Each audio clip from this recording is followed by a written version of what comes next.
세계 경기는 안 좋고 부동산 가격은 계속 떨어지고 집을 사기는 부담스러우니까 다들 전세로 많이 구하시죠. 그런데 이 전세가 오직 우리나라에만 있는 제도라는 사실 알고 계셨나요? 아, 알고 있었어요? 그래도 모른 척하고 한번 들어보세요. 왜 우리나라에만 전세 제도가 있게 됐는지 조선시대부터 해서 재밌게 얘기해 줄 테니까. 아, 우리나라 말고 볼리비아랑 인도에도 있다고요? 아, 보기보다 똑똑하시네요. 근데 그건 극히 일부일 뿐이고 우리나라만큼 활성화된 건 아니니까 그냥 우리나라에만 있다고 생각합시다. 예? 뭐 불만 있어요? 그래도 나가는 건 안 돼. 자, 우선 전세제도가 생기게 된 배경을 알아봅시다. 시대는 조선시대까지 내려가게 돼요. 우리나라가 부동산 하면 서울 하잖아요. 비단 지금만 그런 게 아니라 조선시대에도 그랬다고 합니다. 한양. 당시에 한양이 가진 이점이라고 하면 일단은 임금님이 있는 곳이었죠. 관직이 있고 주변에 큰 시장이 있는 말 그대로 꿈과 희망의 도시였어. 특히나 지금과는 다르게 교통이 발달하지도 않아서 이 기회의 땅인 서울에 가기 위해서는 몇 날 며칠을 시간을 들여서 목숨을 걸고 이동을 해야 했으니 거주지 자체가 서울이라는 게 얼마나 큰 이점으로 다가왔을지 알만합니다. 이렇게 많은 사람들이 한양을 좋아했고 그 당시에 가장 소득이 높은 직업이 부동산 중개업이라고 했으니 한양의 부동산 시장이 얼마나 활발했겠습니까? 기존에 한양에 살고 있던 사람들은 그렇다 쳐도 새로 지방에서 올라와 유입되는 사람도 많았겠죠. 뭐 수요도 많고 유입도 계속 생기고 새로운 사람이 오는 건 좋다 이거야. 그런데 문제는 이 아무 연고 없는 지방 사람을 무엇을 믿고 집을 내주겠는가 였어요. 뭐 지방에서 올라온 사람이 무슨 돈이 있어서 갑자기 하루아침에 뚝딱 집을 만들겠어. 당연히 기존에 있던 집에다가 월세를 내고 들어가는 수밖에 없었는데 아니 이 사람이 월세 내는 날에 갑자기 고향으로 내려가 버리면 어떡해. 집주인 입장에서는 손해볼 위험을 감수하기 싫었던 거죠. 에이 이렇게 된 거 그냥 목돈을 한 번에 맡겨놔. 나중에 이사 갈 때 다 돌려줄게. 이렇게 된 겁니다. 근데 뭐 지방에서 막 올라온 사람이 목돈이 어딨겠어. 이런 주거 형태 때문에 서울에 올라올 진입장벽은 더 높아졌죠. 심지어 그 당시에는 법이 제대로 보호해주는 것도 아니라서 집주인이 목돈을 받아놓고 돌려주지 않아도 크게 처벌을 받지 않았대요. 아니 이거 지방 사람만 너무 억울하잖아. 지방 사람에게 이렇게 벽이 높았던 이유, 그 사람을 믿고 보증해줄 것이 아무것도 없어서 바로 신용 때문이죠. 항상 이 돈과 신용은 같이 움직입니다. 이 집주인에게 압도적으로 유리한 목돈을 받아두는 방법은 삽시간에 소문이 퍼져서 한양 전체의 주거 형태를 바꿔놨어요. 아니 월세 받는 것보다 훨씬 이득인데 집주인 입장에서 목돈을 안 받아둘 이유가 없지. 당시가 단순히 목돈을 미리 받아둔다의 거래 방식이었다면 현재의 전세 제도가 제대로 자리 잡은 건 일제강점기로 넘어옵니다. 일본이 불법으로 우리나라를 점령하고 개발을 한답시고 여기저기 손을 댔는데 아니 일본 사람이 우리나라 지리적 사정을 어떻게 합니까? 각 지역마다의 특색과 환경이 다 달랐는데 이를 고려해서 균형적으로 발전을 이루지 못했어요.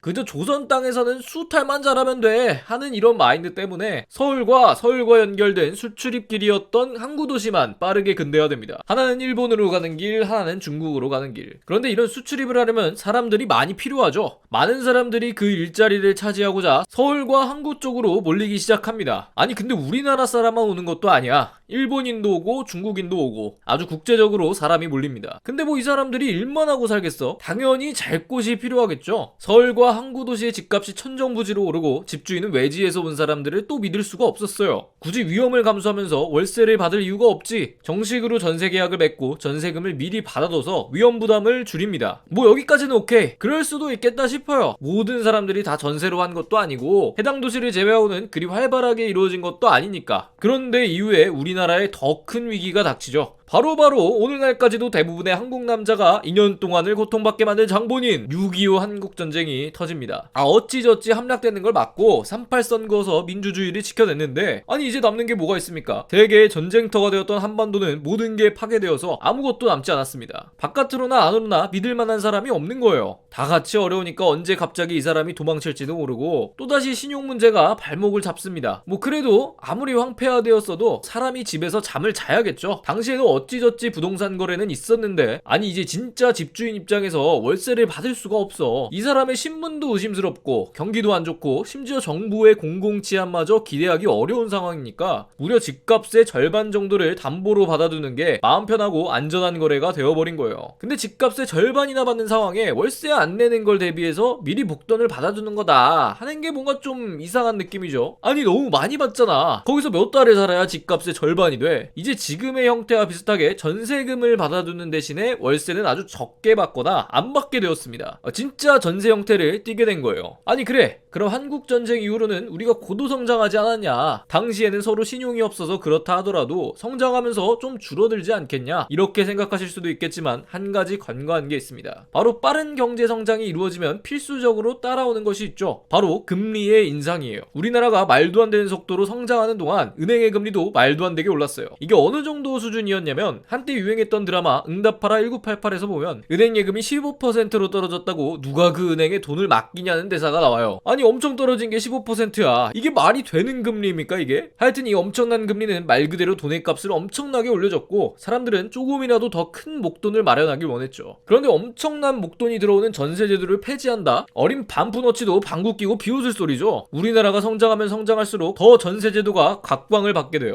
아 그래 다 좋다. 못 살 때는 못 살아서 전세가 유행하고 성장하면 성장해서 전세가 유행하는 거 알겠어. 그런데 계속 성장한 거 아니잖아. IMF 외환위기도 있었고 충분히 성장해서 성장 속도도 더뎌졌고 세계적으로 제로금리를 향해 갔었는데 왜 아직도 전세제도가 있는데? 그동안은 목돈 왕창 받아가지고 그걸 은행에 넣어두는 게 월세 받는 것보다 이득이니까 그게 돈이 더 되니까 그렇다 쳐도 제로금리 시대에도 그럴 필요가 있다고? 아주 좋은 질문이에요. 사실 질문은 내가 했지만 제로금리로 내려와도 전세제도가 남아있던 이유는 그 이름도 유명한 전세금 돌려막기 때문입니다. 자, 집주인 입장에서 봅시다. 내가 집을 전세 내놔서 목돈이 많아. 근데 이제 은행에만 넣어두기에는 금리가 낮아져서 돈이 안 돼. 이 돈을 다시 굴려야 하잖아요. 근데 대한민국에서 돈을 굴리기에 가장 적합한 것은 뭐다? 부동산이다. 집을 사기만 하면 계속 집값이 오르는데 이거 집 여러 채 가지고 있으면 돈이 얼마야? 그 전세금을 가지고 다시 집을 삽니다. 아 그래, 이제 집이 2개가 됐어. 그럼 집값이 오르면 2배로 돈을 벌겠네. 근데 여기서 획기적인 생각을 해요.